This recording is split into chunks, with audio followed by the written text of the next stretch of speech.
Next up, at UFC Vegas 92, we have the co-main event of the evening. We have Khaos Williams. And no, his first name is not Chaos. I forget what it is. I had it written down, but it's not Chaos. But he is one of the sweet guys that gets the cool nickname, and they use it as if it is his real name.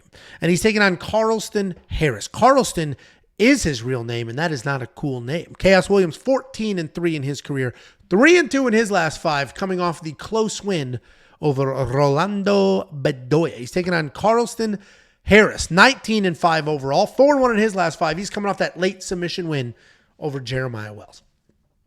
This fight has had some interesting line movement. Khaos Williams opened as the dog. He is steadily the favorite, but it has been yo-yoing up and down just a little bit because I think people look at it and they say, damn, Khaos Williams hits hard. Khaos Williams is good. And then they look at Khaos Williams' last fight and they're like, he had like no head movement in that fight. He did slow down.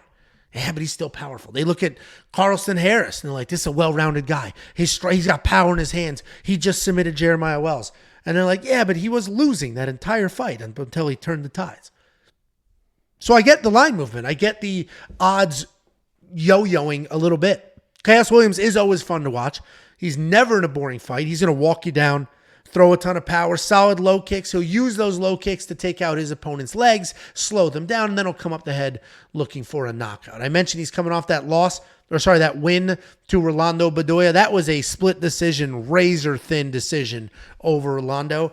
The biggest issue in that fight for Khaos was there was no head movement, and he slowed down big time, but he did show us the power and the explosiveness. He's taking on Carlston Harris. He's a well-rounded guy. He's pretty wild in the striking department, but he does have some power in there. He's a slick, opportunistic grappler. If it is there, he will find it and he will grab it, and that's exactly what he did in his last fight. His wrestling is solid as well. He doesn't really have traditional takedowns, but he'll work in some body locks, some trips, create a scramble, and then in that scramble, he'll make something happen, and he's coming off that come-from-behind submission win over Jeremiah Wells. Khaos Williams is crazy dangerous. This guy is nuts dangerous. I'm not sure if he's the better overall fighter, right? He's going to be the more powerful striker, probably the cleaner striker, but does he have the better wrestling? Does he have the better jiu-jitsu? Is he the better overall mixed martial artist? I'm not sure. But I think he'll be a good enough striker, have good enough takedown defense. I do think he will win this fight. He's going to be the pick because I trust that takedown defense over Carlston Harris's 29% takedown offense. But I'm not. Ba-da-ba-ba-ba. Do you get that? Nope. Did you hear the tune? I'm going to do that one more time. Pay attention. Tell me if you get it. McDonald's, yeah. Okay. So I said I like Khaos Williams to win this fight, but I'm not. Ba-da-ba-ba-ba. Loving it, yeah. There we go. Now go or something? Yeah, no, that's your. That honestly was almost the cleanest segue we've ever done, and blew it. All right. Well, Khaos Williams is going to be the better striker here. He should have the takedown offense to withstand a guy like Carlston Harris. I like Carlston Harris a lot, but he is just so fucking sloppy. I mean, his like right hand is like a hammer fist right hand that's not straight. It's not loopy. It's just a very weird shot. I will be honest. Khaos is a guy that I don't think he's ever been knocked out, but it's kind of surprising that's never happened because when he blitzes in, he does get hit and he telegraphs a lot of shit. And I do believe that Carlston is going to be the more dangerous fighter. Obviously, if the fight goes to the ground, he's dangerous there. But even on the feet, even with this sloppy, wild shit, I think he's the more dangerous fighter. Khaos I think his power is a little bit overrated. It's a little bit telegraphed. Not saying that he can't hurt a guy like Carlston or hurt a guy like Carlston, but I think it's just a little bit telegraphed. Carlston just being the more dangerous fighter, I think he's going to have more opportunities to win this fight. I know there was some people that were like, "Oh, Carlston, lock of the week." He's just too sloppy to trust a guy like that. Khaos is a guy that really never gets finished, and if this is a decision fight, it's probably be a Khaos fight. It means he's been there. He wasn't taken down. He wasn't submitted. He was landing enough powerful shots, and Carlston was just a little bit too wild. So one thing I was interested in that I actually played, but I kept it out of premium. Was Carlston inside the distance decisional action. Khaos typically isn't a guy that gets finished, but I don't think there's a finishing ability on Khaos side versus Carlston. And I think Carlston could end up being that guy that finds a finish on Khaos. But I'm taking Carlston, but it's razor thin just because he's more dangerous. I don't love it. Come on. No, come on. I'm not doing that. Yeah, they called me corny for singing the song. You know what? Honestly, like I tried a new joke. Let's see who steals it.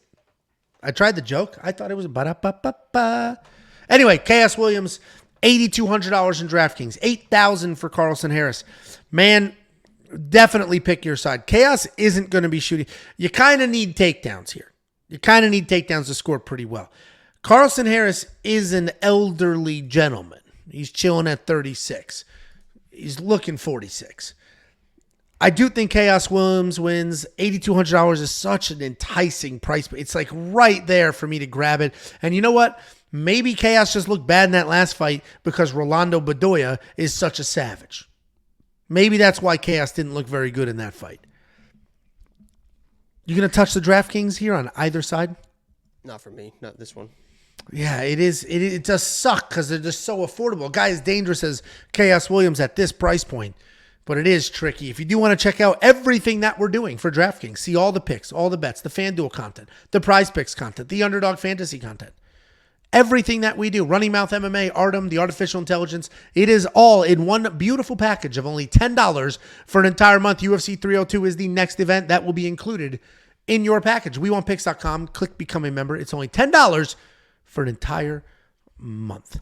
We got a couple of comments here. James Kuyu, who's normally like a weird loser hater, said, Angelo, what does a chub like you order? Here's a little peek behind the curtain.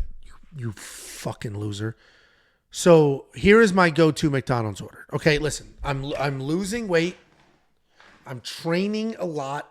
It's not moving at all. Okay, so when you hear the order, just know that I could probably break your loser ass in half.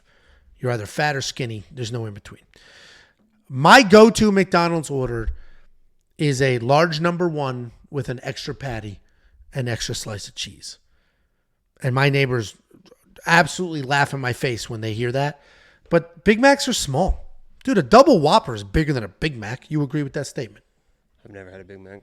Not interested. That's not true. That's impossible. I've never had I'm not interested in weird sauces. I just eat cheeseburgers. But you like Burger King? I guess mustard. there's no weird sauce. So it's but how did you know a Big Mac was enough? Oh, I said it was small. A Big Mac, extra patty, extra slice of cheese. Kenny Ash said, oops, I unstarted. Kenny Ash said, like buttons are free. Click the like button. Thank you very much, Kenny Ash. And then Joel said, I miss McDonald's. Shit is like $10 now for a sandwich and fries. F that. What is funny is even Chili's. I don't know if you've seen the recent Chili's commercials. Even Chili's is like, this is cheaper than fast food, and look at the difference. And they literally show it, the price for McDonald's, the price for Chili's, and the food, you can't even compare it. And it's like, this is cheaper. So you're right. Fast food has gotten out of control. Fast food is $12, $14, $15, $16. Yeah, it is. It has gotten absolutely outrageous. It's no longer cheap. It's just fast. Let's move on. Before you go, let me give you $50. Anybody who goes to WeWantPicks.com/bets and signs up with any one of our affiliate partners gets $50 as a thank you. Use the link, sign up, make a deposit. We send you $50 as a thank you.